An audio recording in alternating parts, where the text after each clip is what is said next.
Hey, hi, hello, how you doing? Today I am going to be talking about Hey, hi, hello, how you doing? Today I am going to be talking about traits that every good villain should have. These are traits that the most popular villains in both books and movies have. Think of Voldemort or Jigsaw, or even Annie Wilkins or Pennywise from It. Each popular villain will have these following 5 traits, and you too can use them in order to enhance your villain to the best that they can be. Well, the worst, depending on how you want to look at it. Simply giving them these traits will help them become so much scarier and truly leave an impression on your reader. Without further ado, these are 5 traits that your villain should have. Number 1, he is extremely confident. So for some people, this is going to come as no surprise. Some people will be like, yeah, obviously. Of course your villain has to be confident. But many books that end up getting published and fall flat, it is because their villain isn't somebody who is confident. They can be someone who stumbles over their own words or has a hard time standing up for their boundaries, for their beliefs, for what they want. They have to command the presence in the room just with their confidence alone.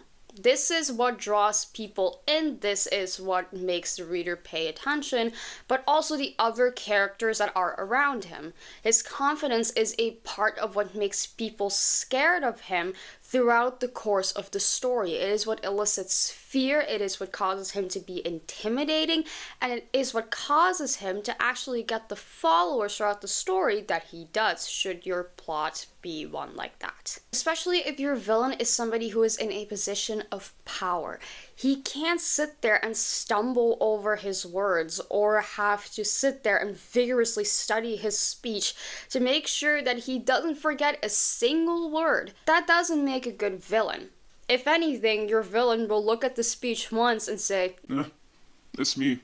I can do that. I don't need to study anything. I mean, come on, look at me. People with similar beliefs because of this confidence will be drawn to him, and people who are on the opposite end of what he believes will not only want to fight him because of it, but might also actually be too scared to do so, too intimidated, or might feel this guy is so confident, he knows what he's saying, I can never top to that, so I'm just gonna have to let him do what he does because I can't do anything. His confidence is what makes him shine, even if internally he isn't the most confident person. A villain isn't somebody who is self-aware enough to show their actual self all the time. They have a mask up, like a million walls, and probably trust nobody. They only trust themselves, if that.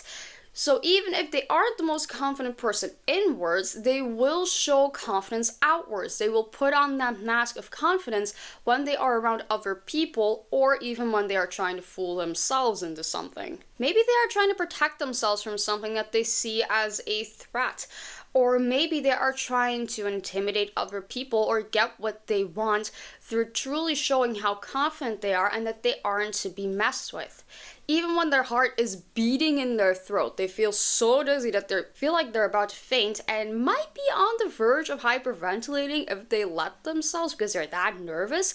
They're not going to show that. Outwardly, they're going to be the most confident person that they could possibly be. So how do you recognize somebody that is that confident in a way that a villain has to be? They act on their wants and needs instead of only thinking about them. They don't care what people think about them or their actions. They feel in control of themselves and the outcome of situations and their life. They are assertive and they are risk takers. They feel that if something needs to be done, they can do it, or at least they will try to show that again to the outside world. They are the person that you can come to when you are in a pickle. They are the person who can solve every problem purely because they shine out that confidence, and people who are confident are going to have people come to them saying, I have a problem and I need help. And that might actually be what your villain wants. They want to feel important. They want to be in the spotlight. They want people to agree with them and actually come to them for advice, for problems, in order to feel important. Number 2, he stands firmly in his beliefs. Your villain is a villain because of how firmly they stand in their beliefs, even when when other people, well, most people, would disagree with them. The same way that in everyday life, people get branded as a villain purely because they believe something that others don't agree with, so will your villain. Although book villains do tend to take this to a more extreme than the regular everyday person. This is about more than what political party they choose and some extremists deciding that if you don't agree with their views, you're automatically the villain. They have a core belief that 99.99999% of the human population would not only disagree with, but probably consider them slightly crazy for even thinking that. Your villain, however, really doesn't care and continues to stand in this belief. Now, how this manifests is usually in one of two ways. Either your villain believes that what he is saying is the right thing, and so should everybody else. These are villains that really don't see that their way of thinking is wrong. Other people might just need to be persuaded. And oftentimes, these are the villains that have a whole army behind them, or throughout the course of the book, or especially a series, start to garner people behind them for their cause. They want and oftentimes need people to help them, and their goal will oftentimes be bigger than just taking one person out or whatever. These are the types of villains that are longing to take over the system and rebuild it from scratch. These are often the villains that lust for power and that truly just want nothing more than to sit on that throne and rule over everybody. These are the types of villains that are a major threat, not just to themselves, because villains tend to be quite destructive to themselves at the end of the day, even if you don't necessarily see it, but to a lot of people. They garner people behind them who believe the same extreme things that they believe and will also act on that, oftentimes to please your villain. There are like a million suck-ups standing behind them, which makes them incredibly dangerous on top of your villain. And number two, he doesn't care if other people think that what he is doing is wrong. He'll do what he wants anyway. These are villains that don't necessarily have a lot of people behind them. They operate more on their own, and they are oftentimes more isolated from the rest of the world than the regular person would be. He doesn't really care that what he is doing is morally wrong, even if a lot of the time these villains are aware that what they are doing isn't necessarily the right thing to do or is considered the right thing by the rest of society. They just don't care. Even if at one point in their life they did think that this was wrong and something that they shouldn't do, they've just stopped caring. And that can cause a very dangerous villain. If you have somebody who just doesn't care that what they are doing is wrong, who isn't ruled by a moral code, they will oftentimes do anything to achieve their goal. When I talk about the first option, these are oftentimes villains, not always, who are ruled somewhat by a moral code. Not always, but the option is more likely. They still care to some degree about what other people might say or think, especially people who are on their side. Their moral code might be wrong, but it is still there in some twisted, maniacal way. This type of villain just doesn't have a moral code oftentimes, or their moral code is very, very, very limited and specifically linked to what it is that they want. If it is something that doesn't serve him, he will somehow manage to put that into his moral code. If it doesn't serve him to rob a bank, robbing a bank is probably wrong.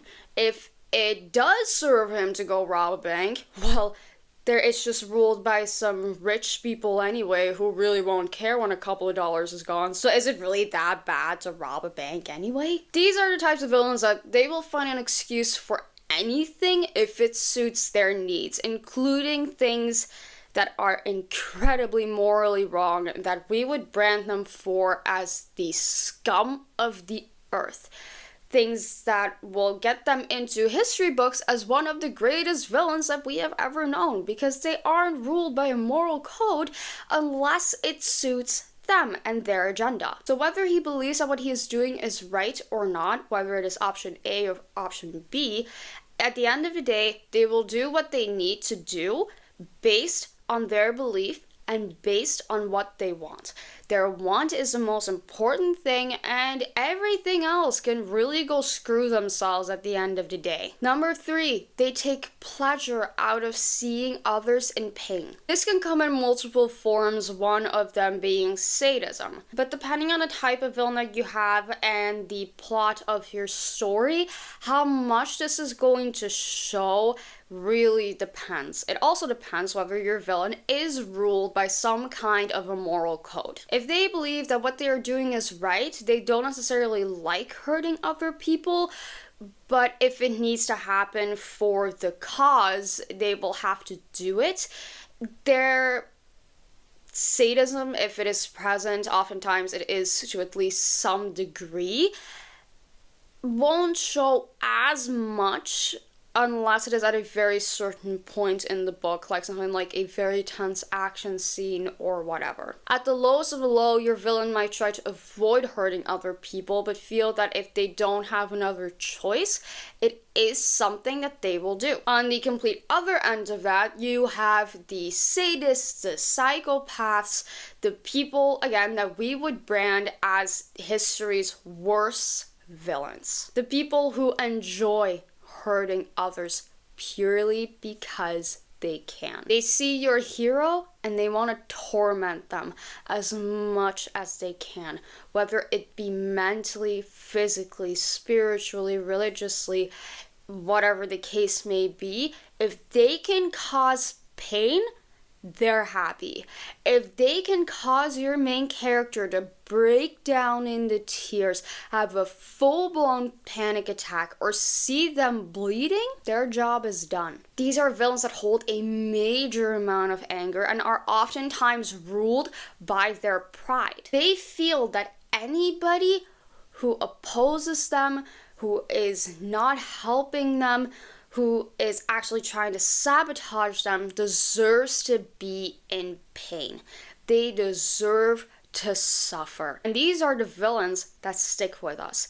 The ones who just do not care, who go after your protagonist again and again and again, who do things not just because it serves their cause, but because it hurts your protagonist, purely to say, this is what happens when you oppose me.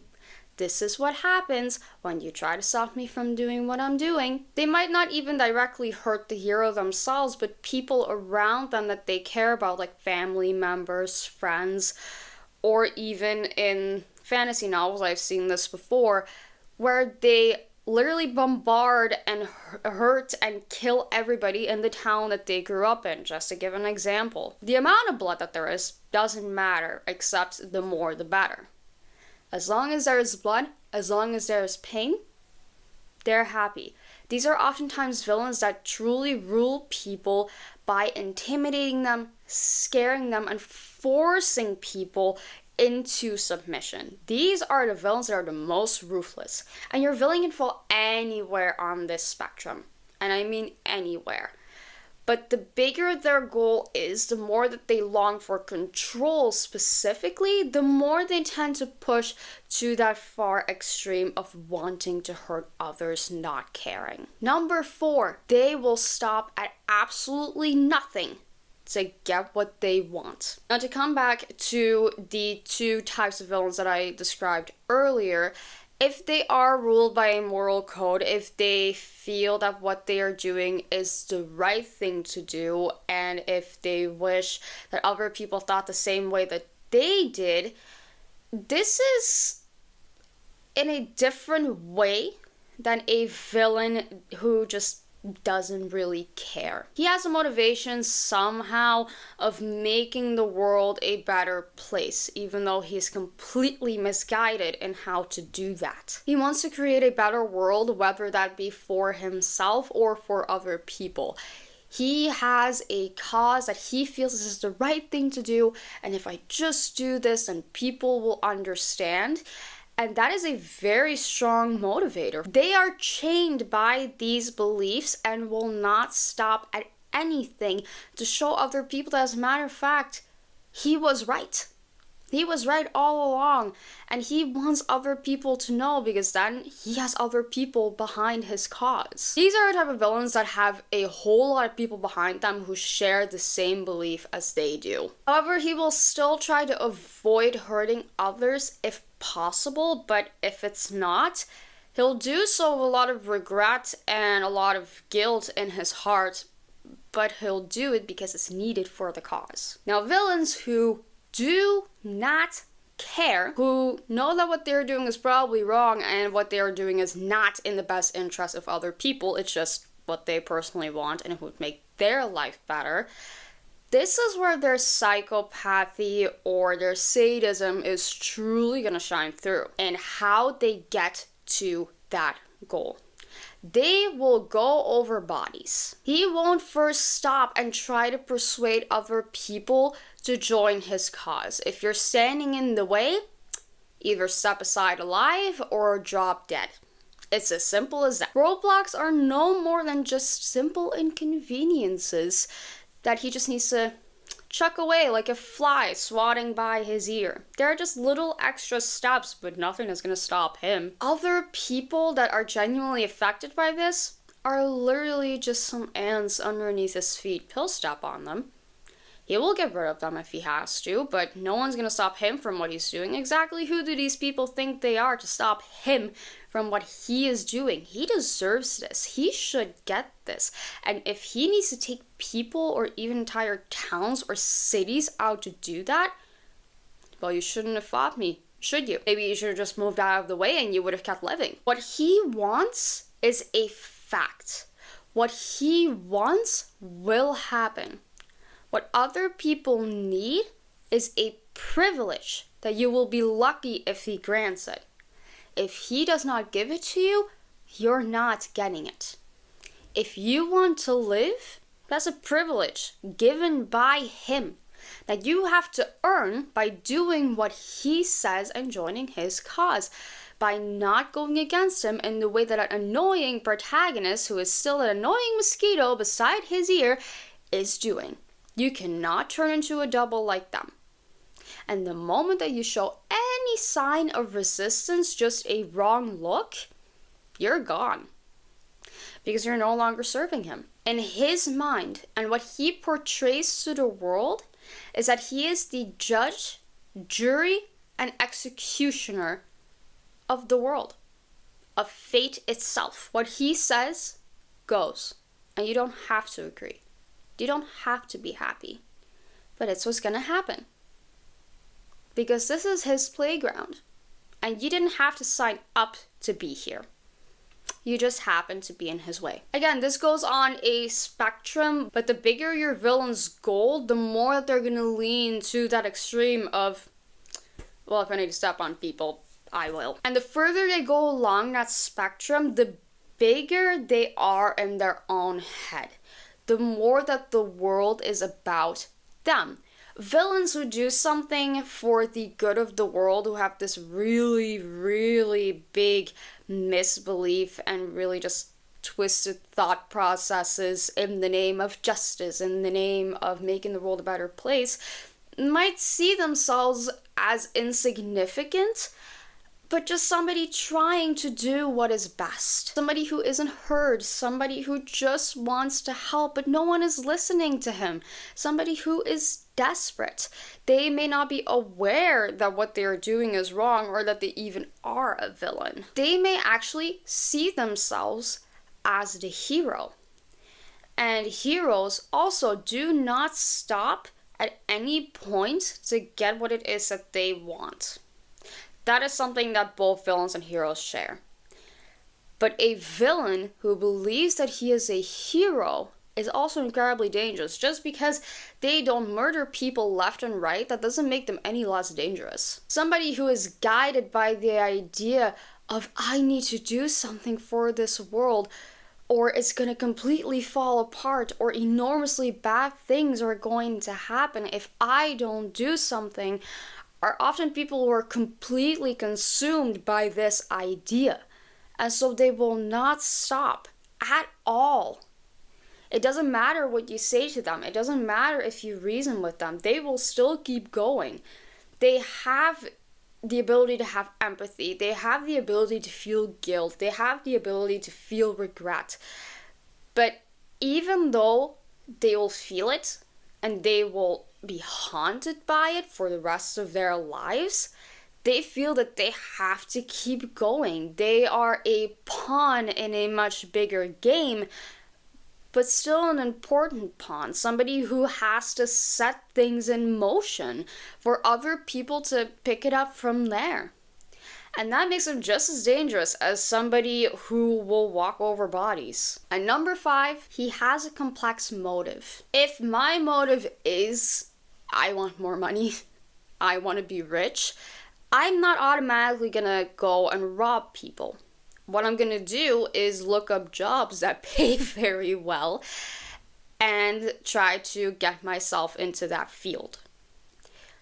Just, I want money, I want fame, I want power is not enough. That may be what they show to other people, and when your hero asks, why do you do this? Why are you doing this to other people? That is the answer that they might give. I want money. I want power. I want this. I want that. But that is surface level. Your villain's motivation needs to have many, many layers. And the lower that you go, the deeper that you start digging, the more that motive should come back to themselves. So let's start again from the basis of I want money. That is what they say when people ask. How does that tie back to themselves? Again, this is just an example. This is also very broad, not necessarily put into a specific plot, but just to give an example of what it could look like. So here's our thought process, and just as a side note, these things can go into the subconscious. Sometimes your villain doesn't even realize that things go this far in their own head. Money will improve my life. Money may also get me fame. Fame will allow me to finally be heard. Being heard means that people will finally start listening to me. I will finally be heard and seen by thousands and millions of people for who I am, and finally get to be who I always deserved to be. If that is your core motivation, of I finally should be seen by other people as the person that I am. I should finally be seen as somebody who is X, Y, and Z, confident, strong, motivated, but you go about it completely the wrong way. That is an incredibly strong motivation. And it's not just only anymore about money. Money becomes a way of getting to the final motivation, and it is what your villain is using both to motivate themselves and to kind of give an excuse to other people. And even your villain may not always realize that that is why they are doing what they are doing. They might just get excited at the idea of having more fame and more money because it feels nice, because they get pampered, because it means that people will come to them for advice, and so on and so forth. They may not realize that what they truly are getting excited about when they look at a gold coin is the fact that they are finally seen and heard, and that piece of gold represents exactly that. They may just see it as, ooh, another coin to add to my collection. Some villains are self-aware enough to realize their true motivation. Some aren't. And that really doesn't matter where on the spectrum they fall of thinking they're doing the right thing or just not caring that they're doing something wrong. Both of them and any villain on that spectrum can have both. They can be self-aware or they can just be completely oblivious. Finding your villain's motivation of how it ties back to themselves is the same, or mostly the same anyway, as you would do with your hero, with your protagonist. It's just that your villain has a different way of going about it. But the process of finding that core motivation, you can use the same method as you would with your hero. Just because they are polar opposites doesn't mean that they are completely 100% different. And that is all that I have for today. I hope that you enjoyed this video. If you did, give it a thumbs up, and please subscribe to my channel if you want to see more videos. I upload every single Saturday with a new writing video, and if you have anything that you would like for me to make or something that you would like for me to talk about, also let me know that in the comments down below, and then I will see you in my next video. Bye bye.